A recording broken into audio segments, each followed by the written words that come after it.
खरं भारतामध्ये भारताचे लाडके पंतप्रधान आदरणीय मोदी साहेब, राज्यामध्ये मुख्यमंत्री नामदार देवेंद्र भाऊ, आमच्या जिल्ह्याचे नेते नामदार गिरीश भाऊ, नामदार गुलाबराव पाटील, नामदार अनिल दादा व सर्व आमदार खासदार, इथले प्रभारी आदरणीय मंगेश दादा, खासदार स्मिताताई व सर्व कार्यकर्त्याच्या माध्यमातून जे नेतृत्व असतं विकासाचं ते जनतेने मान्य केलेलं आहे।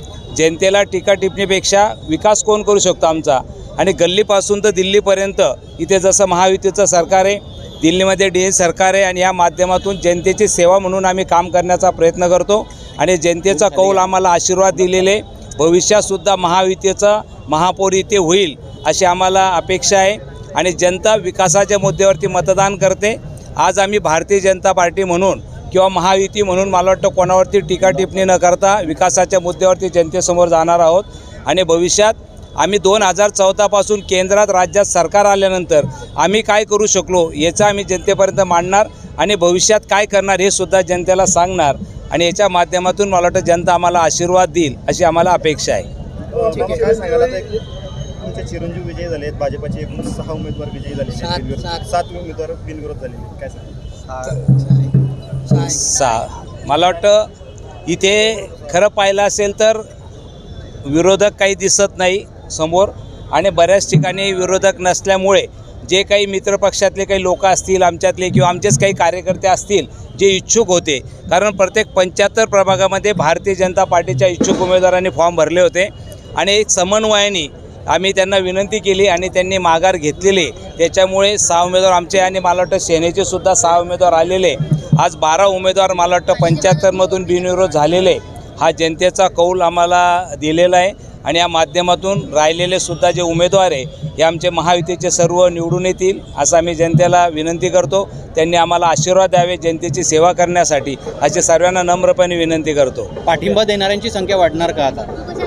नाही, वाढतील। बघा, आदरणीय प्रभारी मंगेश दादा, आम्ही खासदार असतील, सर्व कार्यकर्ते असतील, नामदार गिरीभाऊच्या नेतृत्वात, नामदार गुलाबभाऊच्या नेतृत्वात यांच्या माध्यमातून मला वाटतं आम्ही काही राहिलेले उमेदवार असतील बऱ्याच वेळेला म्हणजे माघारीच्या वेळेला 8-10 उमेदवार राहून गेले की बा आम्हाला पाठिंबा द्यायचा आहे, माघार घ्यायचे अशा त्यांच्या अपेक्षा होत्या, पण वेळ झाल्यामुळे देऊ शकले नाही। मला वाटतं उद्यासुद्धा काही उमेदवार आम्हाला पाठिंबा देतील आणि त्या अपेक्षाही देऊ शकतील पाठिंबा त्याच्यात।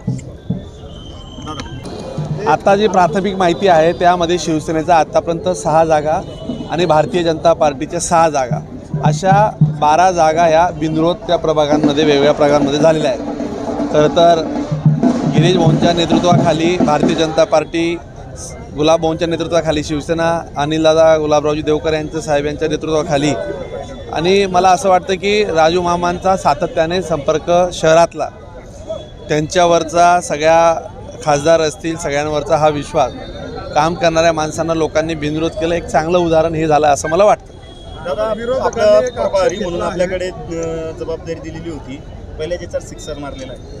बघा, प्रभारी म्हणजे आमच्याकडे भारतीय जनता पार्टीची ही प्रक्रिया आहे। प्रभारी म्हणजे काही फार मोठा माणूस नसतो आणि त्याला फार काही काम नसतं।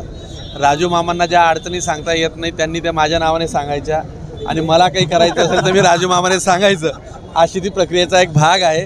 त्याच्यामुळे त्याच्यामध्ये कुठलंही काही फारसं काही रॉकेट सायन्स माझ्याकडे नवीन नाही आहे। फक्त मी राजू मामांना आणि भारतीय जनता पार्टीच्या सगळ्या पदाधिकाऱ्यांना मदत करण्यासाठी इथं होतो, बस। विरोधकांनी आता ठाकरे गटाने आरोप लावलेला आहे की आपण जे आहे उमेदवारांना प्रलोभनं दिली, दबाव टाकला, संजय सावंत यांनी आरोप लावलेला आहे। बघा, त्यांची माणसं माघार घेत आहे आणि ते आरोप आम्हाला लावत आहे। तुमची माणसं तुम्हाला सांभाळता येत नाही।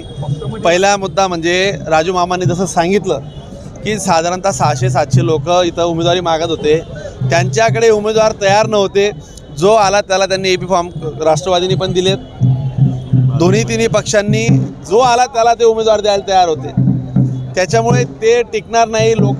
लोकांचा त्यांनी कौल घेतला असेल आणि पक्ष त्यांना, समोरचा पक्ष हा कुठल्याच पद्धतीने नेतृत्व इथं सभा घेणार नाहीत। ठाकरे परिवार हा पूर्ण मुंबईत अडकला आहे आणि उद्या उठून म्हणजे रोहित पवार असतील किंवा शरद पवार असतील हे कार्यकर्त्यांना वाऱ्यावर सोडणार आहेत आणि असतील, हा जो विश्वास होता त्याच्यामुळे त्या लोकांनी सरळ सरळ पराभवाचं तोंड पाहण्यापेक्षा ती माघार घेतली। मी या पलीकडे तुम्हाला सांगतो, आत्ता ह्या ऑफिशियल 12 जागा बिनविरोध झाला आहेत, अजून 20 उमेदवार हे पाठिंबा देण्याच्या तयारीत आहेत. त्याच्यामुळे समोरचेच पक्षाचे, आमच्या पक्षाचे काय देणार आहेत?